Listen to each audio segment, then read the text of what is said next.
Hey, everyone, and welcome to episode number 54 of the Chris Rose Rotation, a production of JOMBOY Media. Once again, no co-host this week, and I appreciate everybody's patience with the schedule. As you can see, I'm not at the Rose Abode. I'm in Las Vegas. We're shooting another season of BattleBots, season 6, so I don't have a lot of off days, and they can't exactly coincide with the availability of our co-hosts. So I'm going to continue right now a one-on-one discussion with a particular guest, and today it's Mike Yastrzemski of the San Francisco Giants. Obviously, in baseball lore, you know the last name Yastrzemski, but Mike's story is so much different than that of his Triple Crown winning and Hall of Fame grandfather, Carl, because it took him a while to get through the Orioles system. He had to leave Baltimore to finally get his shot at basically age 30 with the San Francisco Giants, and he has certainly made the most of it. He's a guy that's super smart, worked his way through Vanderbilt. He's super intelligent. He's very appreciative, and he's got a lot of great stories to tell. So let's get to it with Mike Yastrzemski of the San Francisco Giants. Mike Yastrzemski of the San Francisco Giants, good enough to join us. Now, you guys are in New York right now, so do you actually travel with Barry Bonds' old recliner? Is that what that is that you're sitting in? It might be. I don't know. If that's the case, I'm very glad to be sitting in it. I mean, you guys have the most pro PR department. If that's the chair you travel with, do we take that thing on the road? I mean, that's an impressive setup on the road. Yeah, this is you're in New York, so you got to show out. Okay, I got it. See, I'm in Vegas right now. I'm shooting a show called BattleBots, which I'm sure you've never heard of before. It's a big robot competition. So I'm here for 2 weeks. Bet is not made, not pro. I do have my San Francisco Giants cap over my shoulder to make you feel comfortable. That's pro. Yeah. Now, are you a Vegas guy or no? I've been once. I'm looking to go back. I'd love to golf out there. That would be, that's what I want to go back for sure. Okay. Is the wife on board with going to Vegas? Yay or nay? Yes, she is very cool. Okay. Are you both East Coasters? Technically, yeah. So she was born in Connecticut, and then they kind of moved around a little bit when she was young, but most of her time has been in Nashville. Okay. She an athlete? She is. Very good athlete. She played lacrosse at Vandy, so that's actually how we met. Okay, now we're going a different direction. Was she a better lacrosse player than you are a baseball player? I would say yes. She would also say yes. Was she a badass out there? Was she knocking people? 100%. So one of the teams that she played on, I think they were 2-12. And she played defense, and they lost 12 games, and she was still first team all defense in their conference, which is hard to do. It's like winning a Gold Glove while making 100 errors. That's amazing. Yeah, crazy stuff. So when you first started dating there, and you start showing up to the lacrosse games and stuff, does this get you big time points? How's that work? I think it does, because I only made it to 2 or 3, just because our schedules were always kind of, in the same season. So that was tough. But when I did make it, I think it lasted at least a couple weeks of points, so those were big. With Vandy baseball, it's become so big over the last 10 to 15 years in particular. You guys can't take the rock and jock classes, can you? You got to be legit students, don't you? Yeah, that's probably the hardest thing about being there. Is you are an actual part of the student body. There's no, you're an athlete. You just can cruise along. There's a certain standard that has to be upheld there. And Corb states that right when you get there. That was honestly one of the biggest things that made me go back for my senior year. Is he tells us that, you can take your graduation certificate to the grave. That is something that will never leave you. You'll always be a Vandy graduate. And that kind of drew me back. That was something that I wasn't going to be able to have the opportunity to do or to get back. And so, that type of culture and atmosphere just creates a heightened awareness of everything and a bigger commitment to everything. And that kind of helps you grow up as a human. And, especially once you leave the college atmosphere, you start to fit into the real world a little better. So what'd you get your degree in? I actually made my own major. So I wanted. Okay, now hold on. Yeah. Are you sure you didn't go to Vandy online school? That sounds like some crazy shit. So it's called interdisciplinary studies. It's actually a really cool process because it's a liberal arts school. And so you can go through the course catalog and you pull 15 courses, I think is what it is, and you write an essay to the dean and say, here's what I want to study, why I want to study it, and why I think it'll help me out. Oh my God. And so I wanted to be in like criminology. I was into like the FBI, CIA, that type of stuff. And we would have class checkers, so we couldn't miss class. So I told myself, I was like, I can't sign up for these classes that I'm not interested in, because it'll be really hard for me to show up, and then I'll get in trouble, and I don't want to be that guy.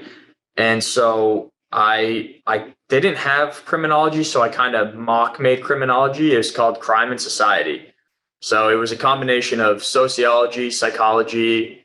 They did have a few like crime classes. They had like a prison life class, which was really cool. That was probably one of my favorite classes that I ever took. So yeah, it worked out. Did you have to spend a night in prison? No, but we got to visit some, and it was pretty crazy. You're like, I'm not even jaywalking from here on out. I'm out. I'm a rule follower from here on out. Good. All right. So I'm a big crime show guy. Are you a Law and Order guy?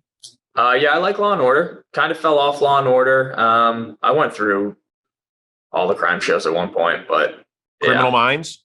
Yep. Big Criminal Minds fan. Now that's the scary one, because you know that like those are taken from the real stories. Yeah.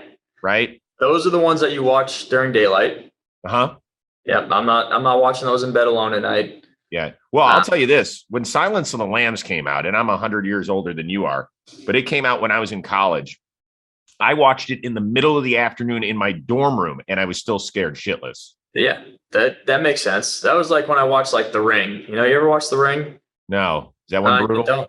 It was, it was back in the day, but I was probably in middle school when I watched it, and girls crawling out of this, like haunted girls crawling out of the TV. And I like couldn't watch TV for like a month. I was terrified. You're checking out. I'm done. Yeah. All right. So you mentioned Vandy, and there's so many guys that played for the Commodores that are in the show. When you take one like Sonny Gray deep, how long are you allowed to own that over him? I had a lot of practice over quarantine, so that, some may weigh it differently, but that's something that I have for life, I think. The funny thing is though, is like Sonny was kind of happy about it. Like he like kind of smiled and was like, he told me he was happy I hit a homer off him. And I didn't really understand that, but I think it was genuine. I think it was really genuine, the fact that he got pure like joy out of that, because we were roommates. He knows my life story, he knows everything about me, and he knows how hard it was for me to get here. And he was like genuinely excited for me, no matter who I'm facing, like that's kind of the relationship that you build. And we were roommates and spent a ton of time together and have a lot of similar paths. And so, I probably hold that more personally than he does, but that was one of my favorite homers that I've ever hit, for sure. That's cool. I love hearing that. What was the best thing about being Sonny Gray's roommate? Oof. Can he cook? Is he clean? No. Is he fun gamer? Does he help you with your homework? He's fun. He is very fun. Like I'm a very low key guy, and he has so much energy, and he brought that out of me, so I was able to become better with people skills and be more social, and just really learn to enjoy life more than I probably was at the time. What's the worst part about being Sonny Gray's roommate? He's all over the place. Like we'd be walking somewhere for dinner, and we'd be halfway there, and he would change his mind, and we'd have to walk like 3 times the distance to go somewhere else. And then we'd stop halfway there and go, like he couldn't make up his mind. So like any sort of food, like clothes, like we would share closets. So there were 3 of us. Our other roommate was Riley Reynolds, and we had one closet that we just put all of our clothes in. And it was just like this free for all. And so you'd leave with like half of your stuff and half of somebody else's stuff. And because we're all the same size. And so those were the fun things that we got to experience. And Sonny was like the leader of that. He's like, yeah, just throw it in here. We're good. Like, don't worry about it. We're fine. I'm like, okay, here we go. I guarantee you still have one of Sonny Gray's shirts somewhere in the wardrobe. 100%. Yeah. Obviously we know about the last name. When you were growing up in the Northeast and you played, because I had read you'd played either some all-star games or some big stuff at Fenway. You were playing in the outfield for the first time. Could you embrace how big it was? No, I didn't have like a great grasp of it. I think I've told this story maybe a few times, but I never really grasped the longevity of my grandfather's career until I was done with college. I was 23 and he played 23 years for the same team. So to like envision my entire lifespan that he showed up to Fenway Park every single day, that's when it kind of hit me. I was like, man, that is so ridiculous. And it's never going to happen again. Like, I'm convinced that will never happen again, that somebody plays that long for one team. Yep. I think Jeter's probably the last person that will see that goes on a 20-year span with a single club. You know, I got to tell you this. I don't know if you were even, what year were you born? 1990. Okay. Right before that, my senior year in high school, I interned at a radio station in Cleveland, Ohio. Mm. We used to get guests to come in. They were pitching books or whatever. In walks your grandfather. And this is the first time I have I'm a huge baseball fan. First chance I have to meet a superstar. Uh-huh. He walks in and he was the nicest guy. And I'm kicking myself because I looked all over the house and I cannot find the picture. Oh, that's awesome. But he had a book that had come out and he was just so nice to everyone. And I was like, this is incredible. And then, that's great to hear. Yeah, it was phenomenal. And then I can't imagine for you, like when you guys catch first pitches at home, it's kind of weird. Nobody wants to do it. They always get the guy at the bag. Like sometimes the bullpen catcher goes out and I get all that. For you to have caught a first pitch on the road in the area where you grew up from your grandfather is such a remarkable memory for you. It had to be. That was, I honestly, I was really hesitant to do it because it felt so strange, right? Like being an opposing player on the road, catching the first pitch. And I was like, I'll do it, but only if my grandfather wants to, I'm not going to be the one to force this into, I don't want this to be my fault that he has to go out in front of everybody and throw a first pitch, And so he said he wanted to do it. And I was like, all right, that's fine with me. But has that ever happened before? I don't know. I don't know if that's like a once in a potentially era thing, I don't know if that'll ever happen again. That was so cool. What did he say to you when you walked up to him? He just said, good luck. Well, it worked. It worked because the shot of your family is you're circling the pillows, and to get a standing ovation on the road when you hit a home run is a memory you're going to have forever. Like, did you talk to your wife afterward and say, shit, I cannot believe that happened to me? Yeah. We talked about it. We still talk about it. It was so crazy and bizarre. And I always say that, I think I knew more people in the stands than I didn't, especially that first game. It was like everywhere I looked, I recognized somebody.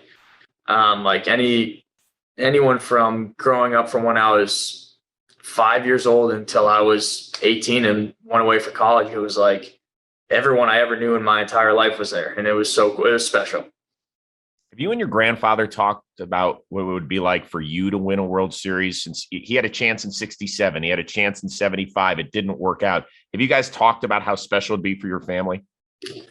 No, we really haven't talked about it. He's a very present moment guy. And so whenever we're talking, it's always about the game from last night and moving forward to this next game, or, what's going on in daily life, how his fishing's going, how his golf game is, things like that. So, no, we actually haven't even brought that up remotely in a conversation, which is kind of crazy. Hey guys, I get it. It's not easy talking about ED, but still, you need some help. There's a place for you to go. And our friends at Roman, they are here to lend a helping hand. With Roman, you get a free online evaluation with an ED plan, a treatment plan. If medication's involved, it ships out 2 days, free shipping. It's very simple. The best part of this, it's from the comforts of your own home. You don't have to stand in line in a pharmacy. You don't have to go talk to a doctor and go to a doctor's office. It is from your home. Go get this taken care of. So go to getroman.com/JOMBOY and you get $15 off your first month. So let me repeat that without tripping over it this time. Getroman.com/JOMBOY. You're going to get $15 off your first month. ED, it's a problem that can be solved thanks to Roman. Go get it done today. you really kind of burst onto the scene, and there were probably a lot of people who are like, wait, that's Carl's grandson. In 2019, they didn't know the struggle for you for years in the Orioles organization. Did you ever contemplate quitting? Yeah, a couple times, and then especially actually right before the 19 season, I was like really, really genuinely like ready to quit. I was just like, I'm gonna hang it up. They haven't invited me to big league camp one time. I've had good years, I've had bad years, and I haven't even gotten a chance to go to camp. So like, if I don't go to camp, there's no way I'm showing up. And so somehow I got invited to camp, and then I got sent down to minor league camp before minor league camp even started. And so I was just like, man, this is not good. I needed to try and take one chance to get out of here, if I can, and try and find a path in a different organization. And I was talking to a buddy of mine, Steve Wilkerson, who had just been designated, and he had been designated that day. And we were just talking, and he's like, yeah, like we both got to get out of here. I was like, yeah, I know. So I said, I was looking around the league and I saw that San Francisco needs some outfield help. I'd love to get traded there because it seems like there's a good shot. And the next day I got traded there. Oh my God. And it was one of those like eerie conversations where we both kind of looked at each other the next day. We're like, was somebody listening? Who made this happen? Because it was eerie. What do you think? Why do you think you didn't quit when you were, let's say, 26? And I mean, listen, you're a bright guy. You've got a Vandy degree. You're probably thinking, okay, I've given it a shot. It's not going to happen, and that's okay. Why do you think you kept going? I think the biggest part of it was Paige. She was just like, look, we haven't gone through all this for nothing. Like, you can't just end it on your terms. Like, make somebody else force you to leave this game. That's always what you said you wanted to happen, that you were going to play until somebody ripped the jersey off your back. So why would you do that to yourself now?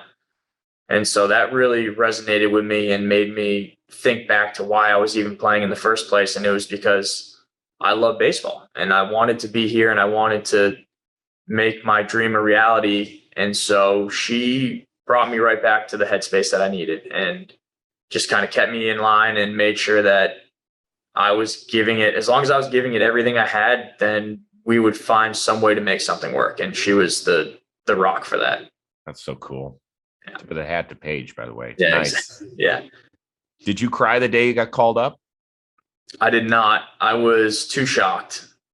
And I got called too late to like even really recognize what was going on. I got called at 12:35. We were supposed to have a 4 a.m. bus to the airport to take a flight somewhere in AAA. I don't really remember where it was.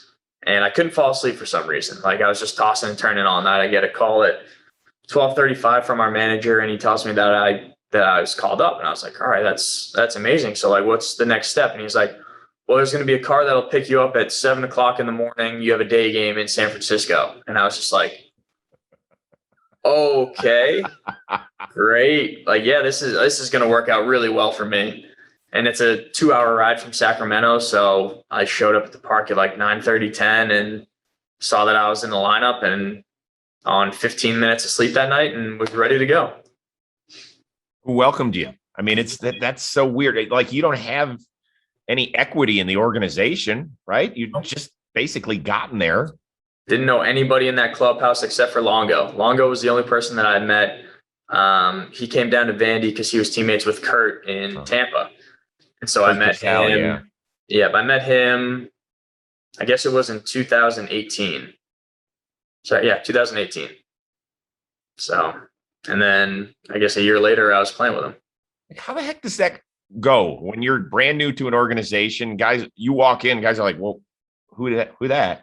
Like, you walk up to Buster Posey, you're like, hey, Buster, how you doing, bro? I did. Buster was one of the first people I met, actually. We kind of made eye contact, and you make that like awkward eye contact. Like, I know I don't know you, but I should introduce myself. And he was great, came over and introduced himself. And that made me feel a lot more comfortable, like knowing shaking Buster Posey's hand is a really cool thing to do. He's, in my opinion, he's a first ballot Hall of Famer, and he's done just about everything he can in baseball. If he got on the mound, I'm sure he'd win the Cy Young. somehow, some way he would do it, And so that was comforting to have somebody of that stature and nature be welcoming and make sure that you felt comfortable and like you're at home. So, it's up to, not to put any more pressure on guys like that, but like it is up to them to let you know that you're in a good spot and you're going to be okay and things are going to be great. Hey, one of my favorite places to visit in the baseball landscape, of course, is the Baseball Hall of Fame up in Cooperstown, New York. Well, you know what? Why can't the Hall of Fame come to you on your mobile device or on your TV, wherever you consume your product? Hall of Fame Connections. It's a unique 13-episode YouTube series. Brand new episodes drop each and every Wednesday. It looks at the Hall of Fame collection from a new and kind of exciting angle. Each episode tells a different story of how two seemingly unrelated artifacts in the museum actually weave together through generations. So it's very cool. It's co-hosted by my good friend Carlos Pena from the MLB Network. He's a former All-Star. And Lindsay Berra. Last name sound familiar? It should. She's a journalist, and she is the granddaughter of the Hall of Famer Yogi Berra. So new episodes drop every Wednesday. Also, support for this series was provided by the Market New York grant through I Love New York, New York State Division of Tourism as part of the Regional Economic Development Council initiative. And to stay up to date with the release of each and every episode of Hall of Fame Connections, follow the Baseball Hall of Fame social media channels at Baseball Hall on Facebook, Twitter, Instagram, and YouTube. Got a couple more minutes with Mike Yastrzemski, and I do appreciate your time greatly. Buster's a lot funnier than people know because he's got, right? He is. That's a fact. And the man can drink his beer too. I know that one. I know that one for a fact. You mentioned the Orioles organization. One of my usual co-hosts on the show is Steven Brault.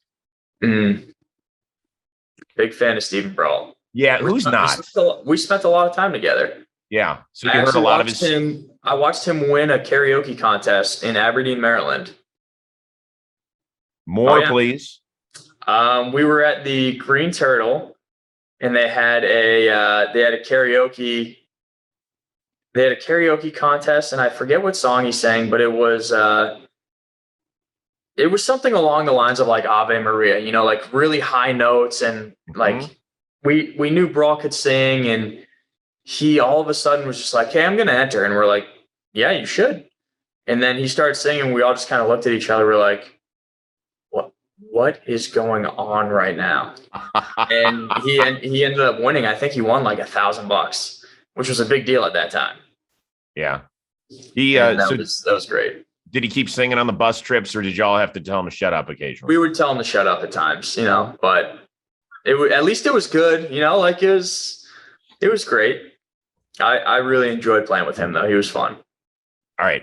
Can I admit something? Early in the year, first 6 weeks, you guys were an amazing story. And I was like, they're cute little story. This is not Farhan's plan. It's not to be good this year. It's to keep turning over the organization. The old guys will hit the road after this year. They had a great run. He's supposed to be the bad guy to let, Crawford walk and Belt walk and all that sort of stuff. And whomever's left around, we'll build around them eventually. Yeah. I didn't see this. What do you say to all the idiots like me where you guys are killing it? Just say, I hope you've enjoyed. It's been really fun for us, and I think it's a great story. And it's the resurgence of guys like Craw, Belt, Buster, Longo. It's so good for the game, right? It's like, have faith in your guys that have been around, and they're veterans for a reason. They've stuck around for this long because they're really good.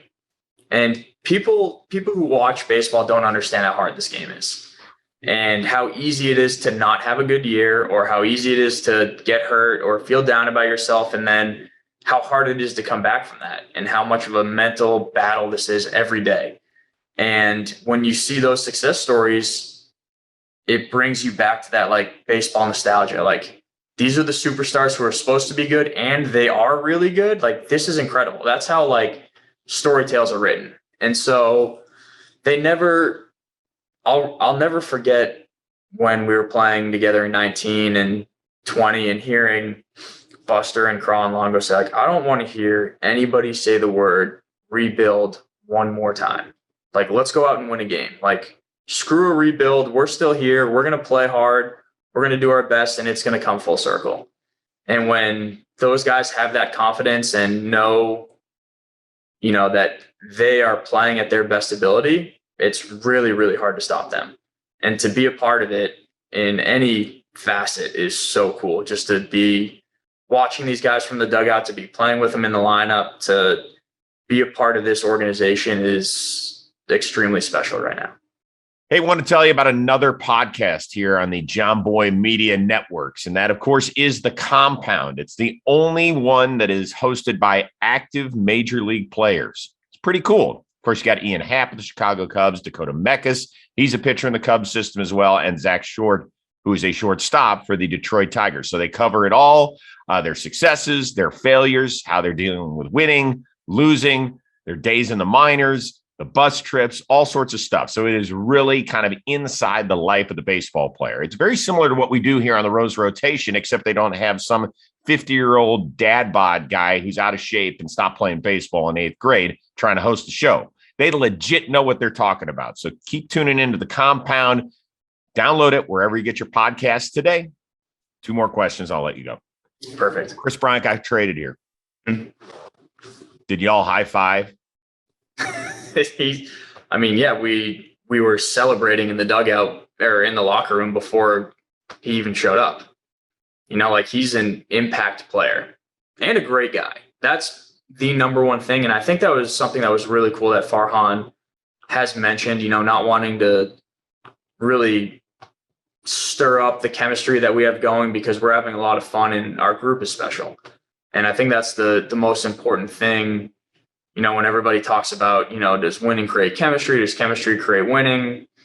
There's not really a straight formula for that, but I think that it's all tied together, obviously. And Kris is the type of guy that when he got here, he just added value on all sides.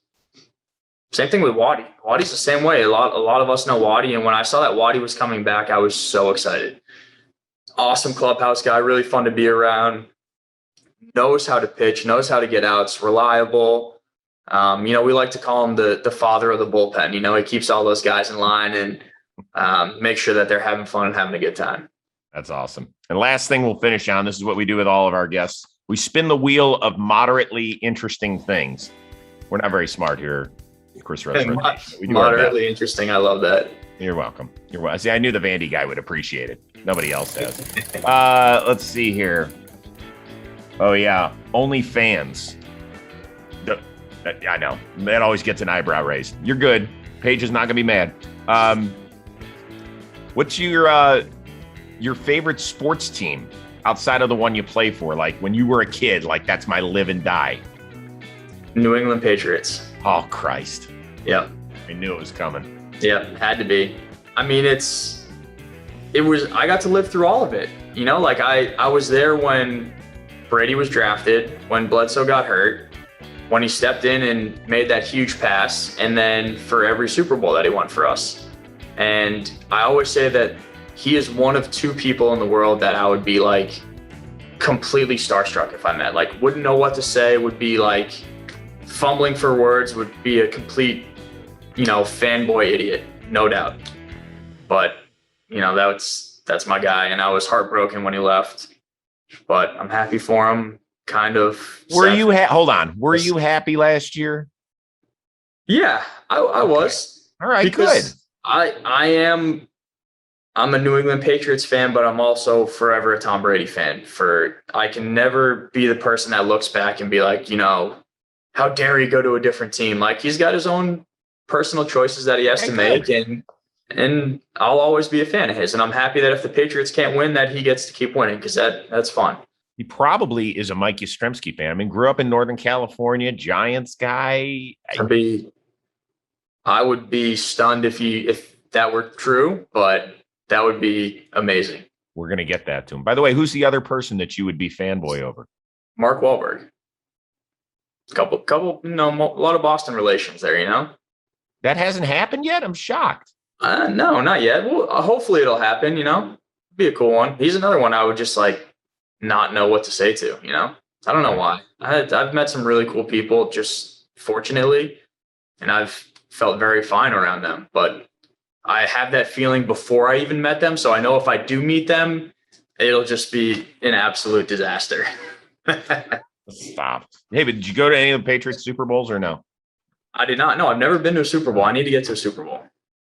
I'm an NFL Network guy. I can help you out. Yeah, I'm a couch guy. You know, I like having my beer and snacks ready at hand. I don't have to walk to go get them. You know. And the bathroom line is way shorter too at home. Depends who's around. You know, depends how many people you got over. You know, but you get a few of those Yastrzemskis together, you never know what's going to happen. You don't know, but yeah, that would be something really cool that I definitely dream of doing at some point. Mike, it was a pleasure getting to know you. I know on game day, your time is short. So believe me, I really, really appreciate you making Absolutely. This was a blast. I appreciate it. We'll do it again somewhere down the line. Tell all the Giants hi. And you always want Kris Rose picking against you, by the way. You don't ever want a kid from Cleveland picking your team because that shit never works. I'll let them know you apologize for your beginning of the year thoughts. I've been on board, though, since June. I was like, make a big trade. Let's go. If we're going in, let's dive into the pool. Might as well. Yeah, absolutely. I want to thank you, and I want to thank everybody for tuning in once again to the Kris Rose Rotation, a production of JOMBOY Media.